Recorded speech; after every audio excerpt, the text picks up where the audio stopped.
मेरे गुरु हो जाए, हम उनके शिष्य तथा शिष्या हो जाए। इसके अलावा दूसरा भी उद्देश्य है उसी से संबंधित कि हमारा गुरु तो शिव हो ही गया है, साथ ही साथ आपका भी गुरु शिव हो जाए। उस जगह पर, जिस जगह पर जा रहे हैं उस आसपास में, घर घर में यह संदेश पहुंचाना कि शिव मेरे गुरु हैं, आपके भी हो सकते हैं। पहला उद्देश्य है कि शिव मेरा गुरु हो जाए, और जब आपका गुरु लगे कि मेरा गुरु शिव हो गए हैं, तो दूसरा उसी तरह से तुरंत आपको चालू हो जाता है उसी क्षण। जैसे भैया बोले है स्टेशन पहुंचिएगा तो खुद पहुंचेगा, तो दूसरे को पहुंचाइएगा तो खुद ही पहुंचेगा। तो जो ही हम शिव के पास पहुंचे तो फर्ज बनता है हमारा कि दूसरे को भी शिव के पास ले जाने का प्रयास करें। तो अच्छा है कि पहले दूसरे को ही ले जाए ताकि उसके साथ साथ हम भी पहुंच जाए। भैया प्रयोजन जो कोई करते हैं ना, चर्चा हम ही कर रहे हैं ना, तो चर्चा वार्तालाप नहीं है, बातचीत नहीं है। एक अविरल आत्मानुभूति है, एक दर्द है, एक एहसास है जो आपके अंदर में शिव ने जो दिया है उसको बताना है। ऐसे बताना है जो कि अपना मन तो महादेव के दया में तैरवे करे, आप्लावित हो, जैसे नाव उतरता रहता है वैसे ही तैरवे करे, साथ ही साथ सामने वाला को भी उस आनंद के अथाह सागर में आपकी बातों से उसको डुबकी लगाने के लिए, आनंद के महासागर में, गुरु की दया के आनंद के महासागर में उस व्यक्ति को भी उस अथाह सागर में खोया जाए, खो जाए, ऐसी बात करें हम आप भाई बहन। तो हम लोग शिव चर्चा में उपस्थित होते हैं, उद्देश्य यही है, प्रयोजन यही है। इससे इससे हट के, इतर मतलब इससे हट के कोई दूसरा उद्देश्य हम लोग का नहीं है। अब बाद बाकी जो देख रहे हैं, सुन रहे हैं, वो समझ रहे हैं, वो लौकिकता है कि भैया हम किसी के यहाँ चर्चा में गए थे तो चाय पिए थे तो यहाँ भी पियाया जाता है। लेकिन शिव चर्चा का मूल उद्देश्य है कि खुद महादेव को पा जाना और दूसरे को भी उस महादेव के पाने के मार्ग में उसको ले जाना। कोशिश जारी रखना है, कोशिश जारी रखेंगे तो हम भी पहुंचेंगे, वह भी पहुंचेगा। और महादेव की ओर, शिव की ओर किसी को चला देना सबसे बड़ा इस धरती का पुण्य का काम है भैया दीदी, सबसे बड़ा काम है। देखिए साहब ने इच्छा की, भैया बोले हैं समय का ध्यान रखने के लिए, साहब ने मतलब शिव ने इच्छा की कि हम एक से अनेक हो जाए, तो हर एक जीव बना,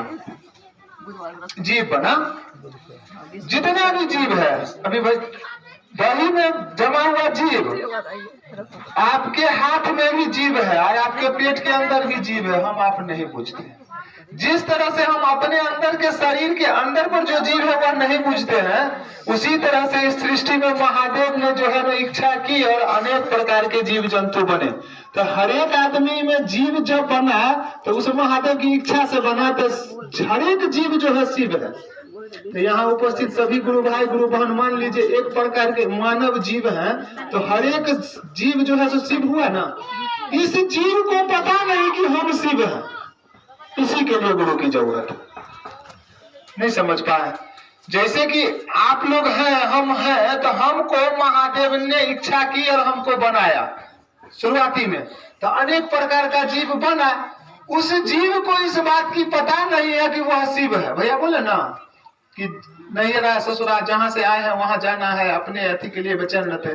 तो जहां से जिसने बनाया, शिव ने जीव को कैसे बनाया था, अपने आप को भी अलग अलग भागों में ऊर्जा को इच्छा की, ऊर्जा को बांट के बना दिया।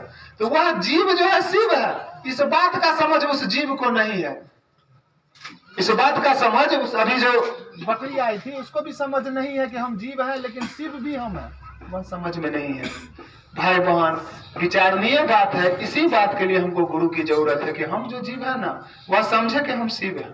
सामने में बैठा जो सुन रहा है वह शिव है, और जो बोल रहा है वह भी शिव है। जो चल के आया है जीव बकरी वह भी शिव है। अगर मक्खी चल रहा है, उड़ रहा है उस अगरबत्ती के आसपास, वह भी शिव है। जो चाय पिलाने के लिए आया वह भी शिव है। और जो कुछ और करेगा, किसी तरह का उपद्रव करने देर के बाद मच्छर, वह भी शिव है। लेकिन उस जीव को पता नहीं है कि वह शिव है। 84 लाख योनियों में भटक के उसको शिव को प्राप्त होना है। लेकिन भटक के प्राप्त होना और डायरेक्ट प्राप्त होना, अंतिम अवस्था 84 लाख में भटकाव की अंतिम में अच्छे अच्छे कर्म करेंगे तो मानव जीवन में आएगा, लेकिन अंतोगत्वा उसको मिलना उसी शिव में है। तो उसी शिव में मिलने के लिए गुरु की आवश्यकता होती है। और जब शिव से मिलने का अंतिम स्तर हुआ जीव का, मानव जीवन, अलग अलग चोला समझिए ड्रेस, सोमवार को पहने ये, मंगलवार को पहने ये, बृहस्पतिवार को पहने, इसी तरह से अलग अलग जन्मों में अलग अलग चोला, कभी मच्छर कभी कुत्ता, जो जैसा महादेव का कर्म किए उस हिसाब से हम जीव को बना दिया महादेव ने। लेकिन मानव जीवन में उसको समझ दे दिए कि मानव जीवन का जब ड्रेस पहनोगे ना तो तुमको पास मिल गया। जैसे भी रेलवे का पास ड्रेस पहन के आए थे ना गुरु भाई, तो वो कहीं भी जाएंगे रेलवे में तो उनको पास मिल गया। उसी तरह से मानव का जब ये चोला पहन लिए ना तो वह समझिए आपको पास मिल गया। अब आप गुरु करके उस परमात्मा को पा सकते हैं। तो उस गुरु को पाने के लिए हमको क्या करना होगा? अब ऐसा गुरु करें जो कि हमको जीव को शिव की अनुभूति करा दे। तो शिव की अनुभूति वह शिव के अलावा इस धरती में कोई नहीं कराएगा। जितेंद्र भैया को पकड़ेंगे तो जितेंद्र भैया अपने जैसा बना देंगे। दिलीप भैया को पकड़ेंगे, कहेंगे ओ दिलीप भैया तू ही महादेव, तू हमारा बता दे, कहते काल से झोटा बढ़ावा, समझला? हाँ, मोचदारी काटा आ तब हमारा साथ चला, तब चर्चा में देख केना हो। भैया दीदी जैसा गुरु करिएगा वैसा होगा। तो इस कालखंड में तो जैसा व्यवहार होगा वैसा आरोपित हम पर कर देगा। इसीलिए अच्छा रहेगा कि हम उसी शिव को पूछें कि आपका पता क्या है। इसी उद्देश्य से कि हम भाई बहन शिव को गुरु माने हैं, हमको थोड़ा थोड़ा जो है सो महादेव की अनुभूति हो रही है। चलिए ना दूसरे को भी इस अनुभूति का एहसास कराएं। इसी प्रयोजन से हम भाई बहन चर्चा करते हैं। फिर मिलेंगे तो आगे विशेष बात करेंगे। इसी चंद शब्दों के साथ अपने वाणी को